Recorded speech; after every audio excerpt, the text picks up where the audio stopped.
What's good, everybody? It's your girl, Ransom, and I am back at you with another episode today. We've been throwing out so many episodes. I hope you've been enjoying them. I've been getting a lot of feedback on YouTube and just on Instagram with the reels, so just keep, tuning in and, telling us what you like, what you don't like, and all that good stuff.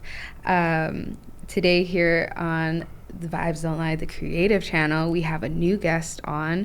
But first, before we get into that, let's do intros, so... What's up, y'all? I'm Honor Indigo. I am the co-host for the creative channel, and our guest today is... I'm Dr. Anastasia Canfield. Yay! Anastasia. Yes. That's such a cool name, I feel like. Thank you. Yeah. Y'all have cool names, too. Thank you. Well, Anastasia, there's so much about you. You're very Sagittarius, very expanded. You're very multifaceted. You got a lot going on. You're a doctor, but then also you are a creative and you create music and you're in the band and you're out doing tours and all this stuff. So can you give us just kind of an introduction to who you are, how you came into that, and then we'll kind of dial in from there. Yeah.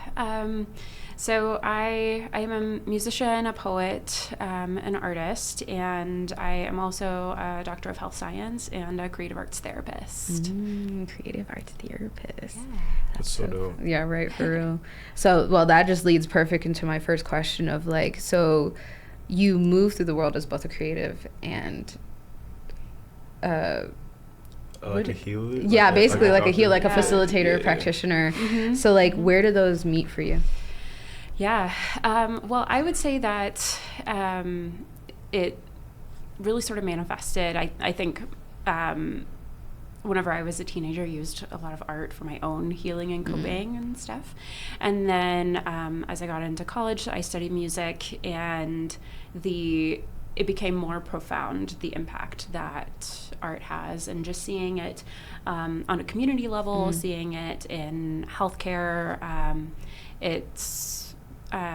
I don't know if there's one particular pivotal moment, but just seeing the impact and the change that people experience and the growth, the especially post-traumatic growth that occurs whenever someone engages in creativity and art, how they find their authentic self through that, and how that changes the world. I truly believe that healthy artists, and that's one of my missions and goals in life, is to help improve the health of artists. I believe that healthy artists change the world. Yeah, that's so dope. Did you find it hard at first to merge the two, or did you start in one and then had to Yeah. So I did start in music. Was a professional musician and music educator, and then I got my first master's degree in music therapy, and it was just so aligned. But then getting out kind of in the real world, it's outside of academia, outside of kind of a little creative bubble where people understand how important it is. Yeah. But being in a for-profit healthcare landscape, it's easy to be scoffed at. Yeah.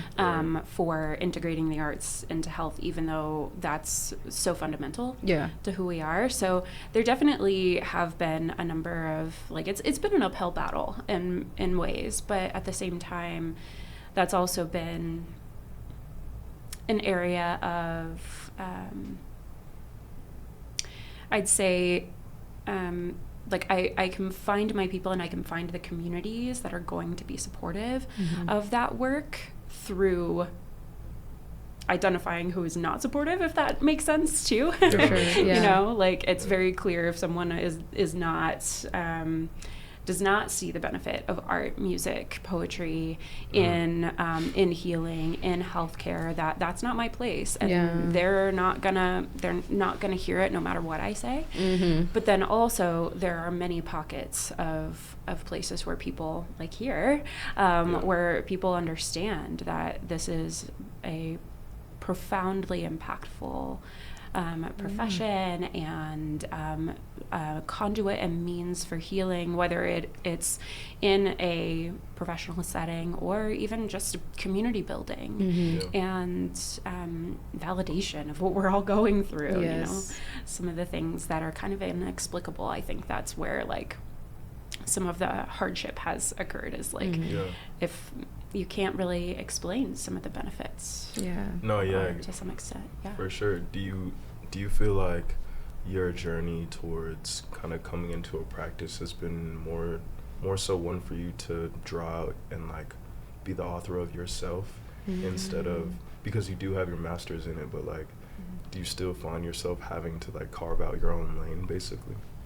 Absolutely. Yeah. And I think that's both a battle within the self as well as like a battle you know, in the world, and just going through different phases of life. We all have our own demons, right? You know, our own core beliefs and things that we have to work through. And I think that's I'd say in terms of carving my own lane, like sometimes the hardest person to carve that lane through or with is myself. You know,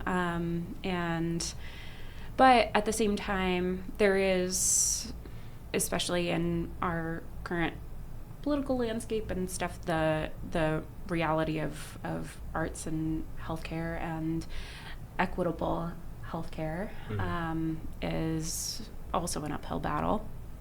So I think that is a constant fight, paving that way, like you said. For sure, yeah. I like the way you put it.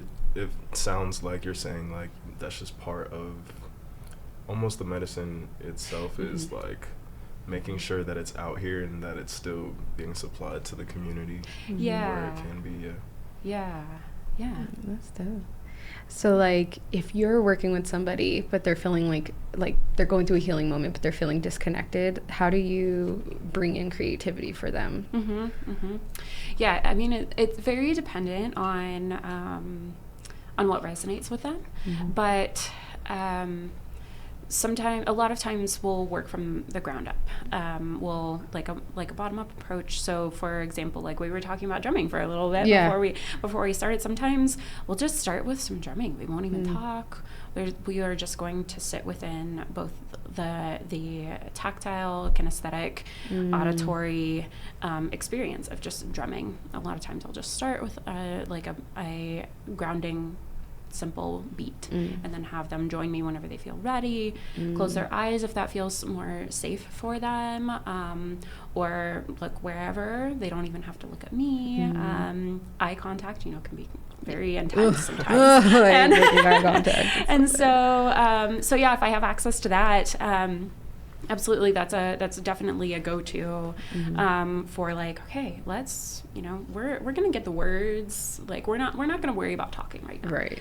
We're just gonna get back into our body, get back into our mind, integrate things, align things, and then we'll revisit what is going on. And I think that's dope too, because on an ancestral level, drumming is so potent for us, and I think in natives, the point of the drumming is to mimic the heartbeat of Gaia, and so it's a great way to just ground and bring you back to your body and bring you back. I think they also say the same with like bass, like when you can feel that, if you're anxious and you turn the music up really loud in the car, it'll actually help soothe you because of like the vibrations that are hitting you. So I think that's awesome. That's it. You start with drumming and being like, okay, get out your mind, let's get back into the body, get back into your heart, so we can move forward. Yeah, absolutely. And it's so sensory oriented, from like a more like health oriented perspective or whatever. Like there's so much sensation that is present in drumming that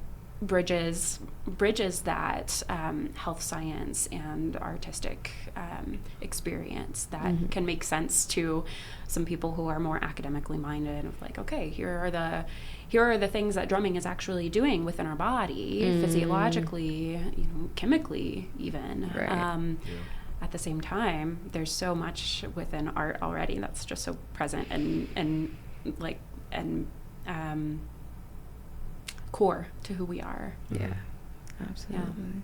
Yeah. I think that also I think the drums also bridge the gap, and like, I mean, obviously, because you said experience, but also like in that expression of, okay, you know, maybe I have something on my heart, but I haven't like figured out a way to vocalize that yet.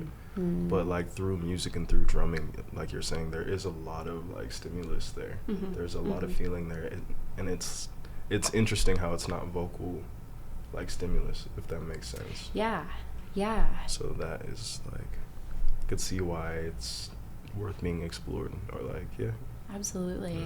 And another reason why I lean a lot into drumming too is that it's more accessible for people sometimes. They don't have to think about harmony, melody, things like that, if those are things that are intimidating to them. And I work with both creatives and non-creatives who are using art to heal. And so sometimes they have a background in music or in creativity, but sometimes they don't. And so they see a musician and sometimes can get a little intimidated. And so drumming is also, again, very like bottom up. They don't have to like, you know, it's very simple to play a beat on a drum, and then they can continue expanding from there and not have to worry about so many variables that sometimes can be present in other like songwriting or things like that. And then we can build on that too. Yeah. That's super dope. Do you have somebody that you've worked with that you've noticed like was maybe like in the whole like I'm not creative, and then like had like a whole like blossom of just like a spark that was ignited, and now they're doing like all the creative stuff? Yeah, actually, I'm glad that you asked, because I do. There's a few people that come to mind. One person who had a deep love for listening to music, but had never engaged in any sort of like live performance or like taken any lessons or like even gone to an open mic or like a group drumming or anything.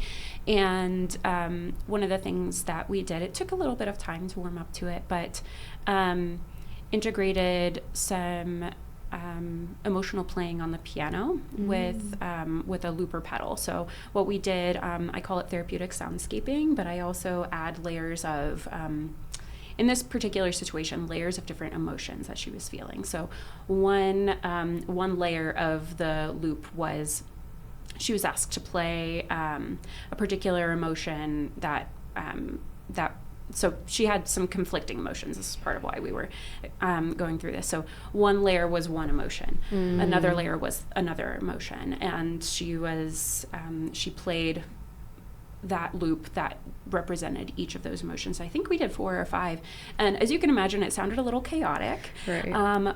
But I asked her, just sit in it for a moment. Like, let's just sit in this, in this soundscape, in this moment.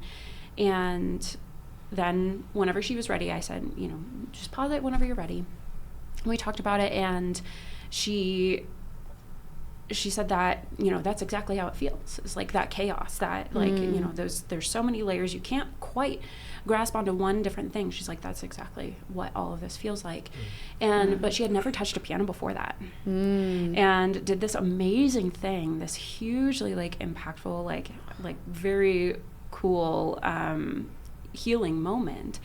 And then shortly after that, she started taking drum lessons. She's been in drum lessons for a long time now. And we integrate a lot of music and creativity into our sessions now. But it took a little bit to warm up to that. And that's another thing, is that, creativity, I think sometimes as artists, we forget how vulnerable it can be to someone who maybe is just starting out.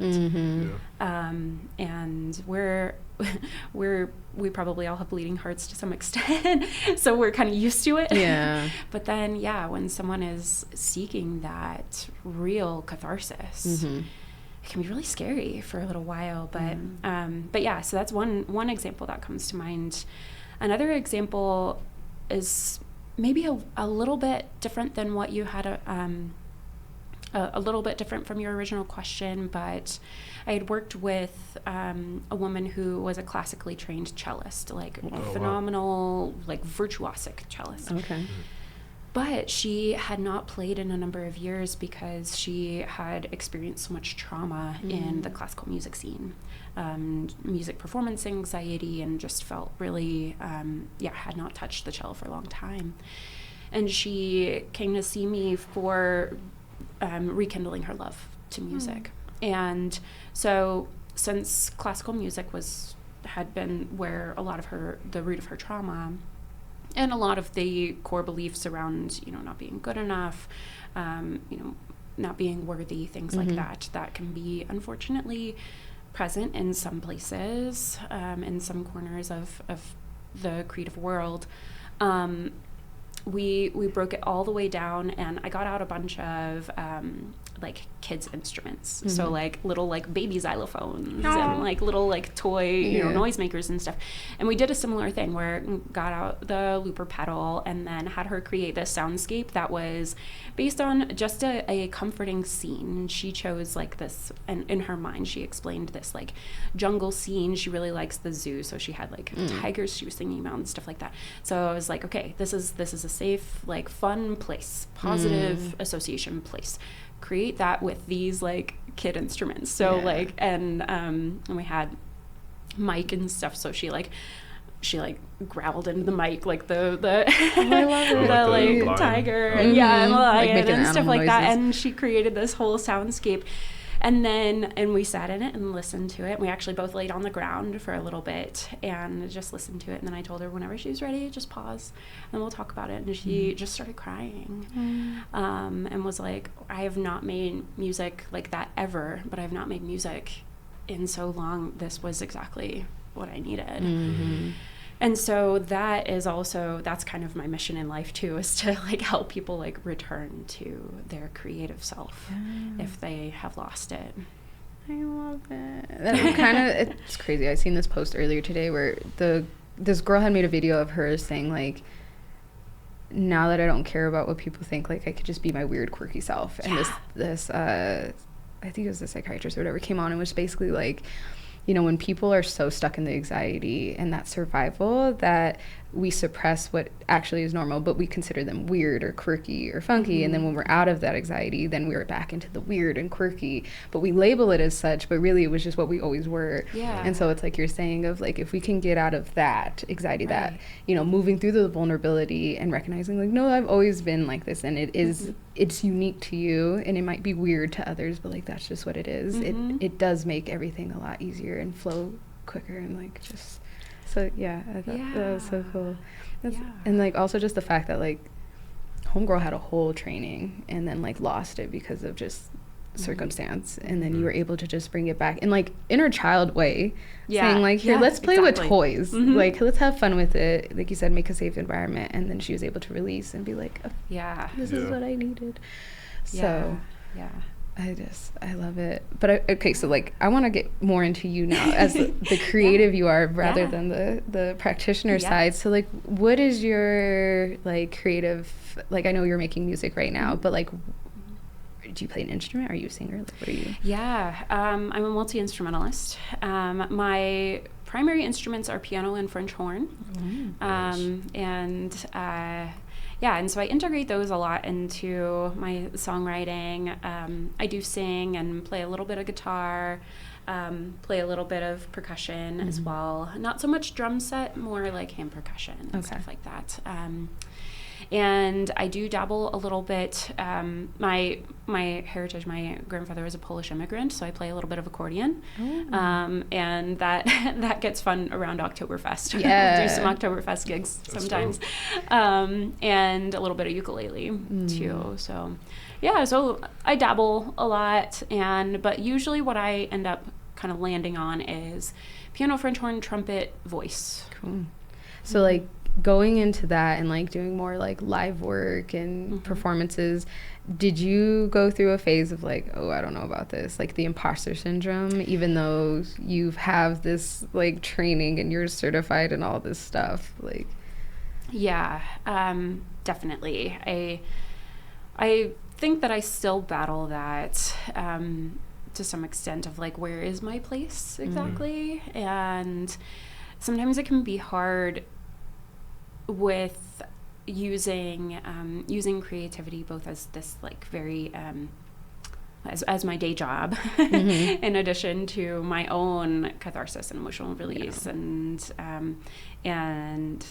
expression, because I think sometimes that gets convoluted. And then parts of me wonder, like, am I a real musician if I'm also like thinking about this from like a therapy perspective or like a health perspective, or like, Definitely. I had to do all this stuff this week so I didn't get to practice, so I feel bad about myself there and stuff like that, because that's especially coming from like I have a classical background, and so that's very much like, kind of gotta like practice, gotta be in the flow of it. I gotta practice so many hours a day, and stuff, and like perform all this, this concerto and all this stuff that like, maybe I want to, maybe I don't, like maybe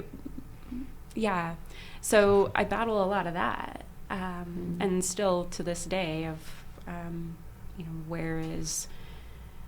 And I mean, I think social media is probably one of the biggest biggest proponents of that. I find the more that I'm scrolling, the worse that I feel, and that probably is a lot of us. The doom scrolling. But end up comparing different like life paths. Yeah, and exactly.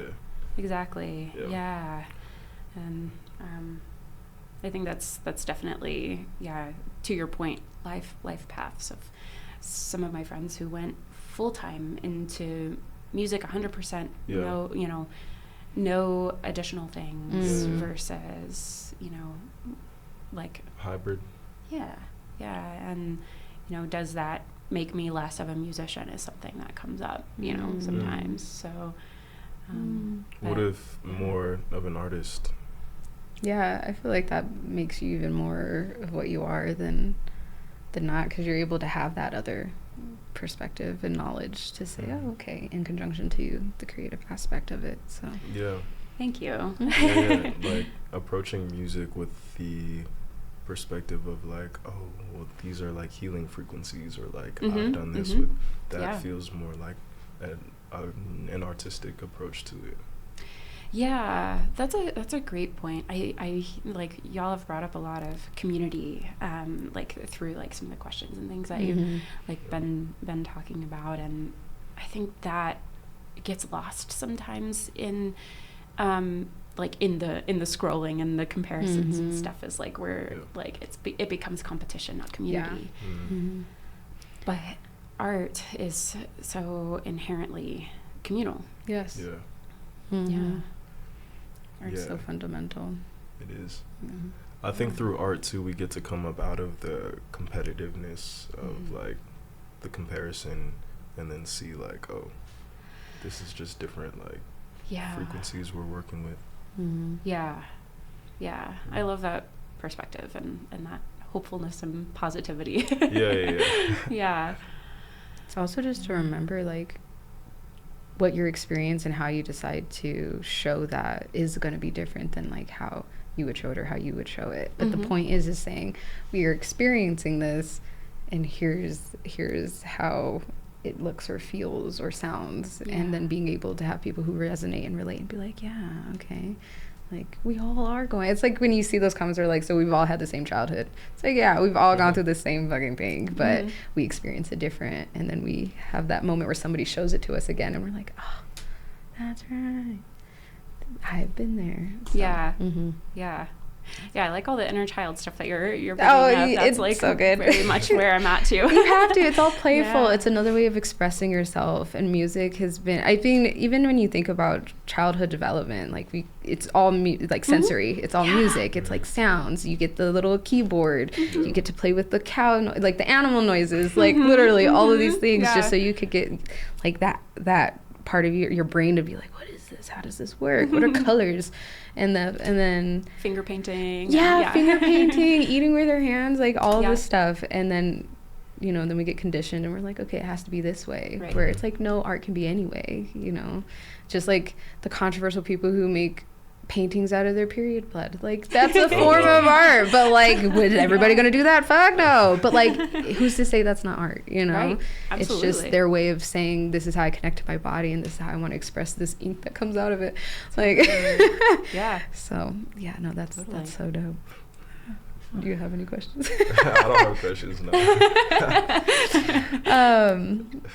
I wanted to ask, just getting back to you, just like doing music and like performing. I know you wrote, you have, and I'm blanking on the name, but you just came out with a new. We released a full-length album last There year. we go. Yes. Yeah. So go ahead and like hype that up. Yeah. Well, talk about your album. Yeah. So my band is called Occam's Rose, a play off of Occam's Razor, the philosophical concept of the law of parsimony. And then my middle name is Rose. So there's a little bit of that there. And our album is called Call It Fate. And it's a very eclectic album, and it's a lot of the songs are my own catharsis in some way or another. My fiance is my co-writer as well. His name is Peter. And and we released it last year. It spans a lot of different topics, things from mental health, even suicide awareness, through sexual assault, processing sexual assault, grief and loss. And then there's also some joyful songs, some love songs on there and stuff too. But I guess it's very akin to kind of the human experience. I feel like there's not just one thing that we experience at any point in time. There's a lot of layers that we experience. The soundscapes in each of the songs were very intentional to reflect the content of the song, and the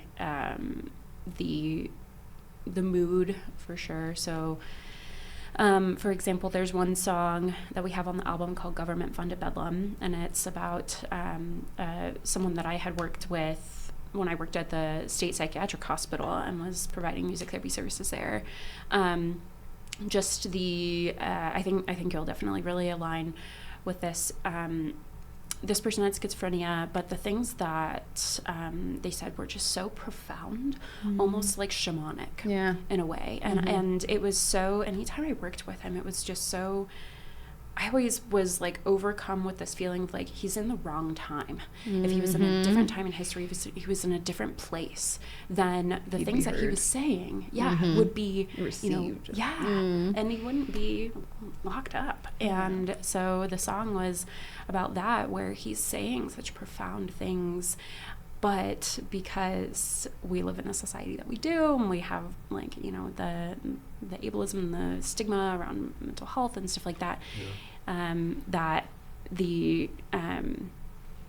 that was his circumstance. And so the song pulls from the blues. We use a minor blues progression with the historical roots there. Use different sounds that emanate kind of chains, and it's slower, almost like there's like drudging through it, and so the song is very indicative of like this imagery of him being locked in this place, being brought in and in chains and things like that. And so that's one of the more intense ones. There's some lighter ones too, but so each of the songs has some a lot of intention and layers to exemplify the content. I gotta give it a listen. Yeah. No, that sounds really cool. And definitely with the resonating of like basically almost speaking from, I've always been a believer of like anything that's like mental isn't actually what we think it is. I just think it's a layer of the brain that because nobody's able to say like, yes, you're seeing this correctly, you know, because if we're saying there's veils, it's like they're seeing a layer that we're not able to tap into. So what is it, who are we to really say that they're crazy or that it's schizo? But I also had just seen this video, which is kind of crazy, and I hope she doesn't die, but like she's talking about how schizophrenia really is like a big pharma thing, and how it most likely is due to the lack of vitamins that they're having, and how even like Alzheimer's and dementia is considered type 3 diabetes in other countries, not Alzheimer's and dementia. And that's so they're trying to say that schizophrenia could be linked to like glucose levels and stuff like that, not all what we think it is, which I mean makes sense. Like being deficient in a vitamin will literally make your mind start doing some weird stuff. So it's like lacking vitamin B will do that. And so yeah, it's one of those where it's like, man, if we just stop trying to like say this is weird and just put them in a corner and just say like, what is it? Let's actually like sit down and talk, like be way different. Absolutely. Absolutely. Yeah, I mean, from a like speaking of that perspective, schizophrenia has been linked to a number of different vitamin deficiencies, but also an either overabundance or overactive reuptake of dopamine, which is interesting because like just the neurological perspective, like there is a very like an identified like chemical thing there, and then but it's linked to Parkinson's actually, and Parkinson's is the opposite. Parkinson's has a deficiency of dopamine, and so like that's something that I try to educate people on, where because you know we don't have the same stigma of Parkinson's as we do schizophrenia, right? And it's two ends of the same spectrum if we think about it from a chemical perspective. No, that's dope. See, the more you know. The more you know. No, that's so cool. Well, as far as like going back to your band, are you going to be performing soon? Like this is usually the part where I usually let you like hype yourself up, tell people how they could find you, if you got any upcoming shows, all of that stuff. So we are on all streaming sites. We are probably going to pull stuff off of Spotify for reasons fairly soon, but we're on everything currently, and we'll be on some stuff for a little while. But we will be playing at the underground Pride Wrath at 7th Circle on just not December, June 7th, and that is that's going to be a super cool event. There's going to be a drag show as well as like music, and they're like kind of alternating. So it's like drag, then band, drag. So nice. Artists. It's all ages event and stuff like that. So it's like it's very like also youth oriented, which sometimes there's sometimes some limits to what youth can access, but I like that about that. And then we'll be at another Pride event in Longmont at Gross and Brewery for Luna Fest. It was put on by it's the Lunar Lux Foundation, which is a nonprofit that does some tries to amplify musicians, particularly independent musicians. And then July 11th, that's June 20th, and then July 11th we'll be playing a Femme Fest at East Fax Tap. Cool. So nice. Hell yeah. And then I just keep hearing this question, so I'll ask it. What is one thing you'd want somebody to take from this show? Wow. Well, first, my gratitude for like bringing me on and for y'all doing this. Really, I mean, this is so important. Just the community aspect. I don't think I can.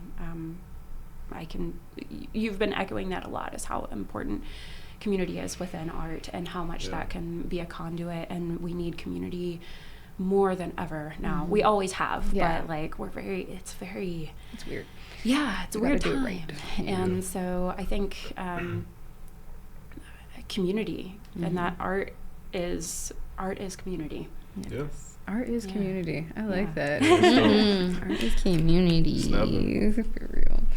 Well, yay. Thank you. I'm so glad that you reached out and offered, which goes to anybody. Like, please reach out. If you want to be on the show, I tell you guys, please do that. It's like I could do so much research and get my own people on there, but I love it when you feel called and you're like, no, I support this and I also want to spread my light because I love showing people off. So I'm glad that I could show you off and get to hear from you and just learn about you and give people the opportunity to do that as well, because you might have people who follow you but don't really know your story, and then now they're like, oh my god, this is why I really like them, like, you know, or whatever. So yeah, I'm grateful that you came on, so thank you for letting me pick your brain. Yeah, absolutely. So, and thank you for all you do. Yes. Thank you. Thank you so much for coming on. Yeah, thank you for having me. Absolutely. Yeah.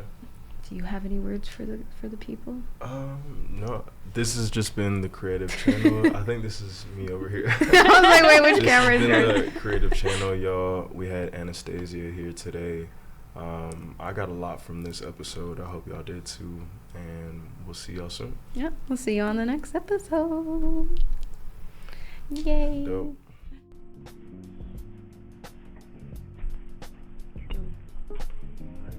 We're ready? Yeah, we're good. Good to go. Yay. Okay. You do my intro.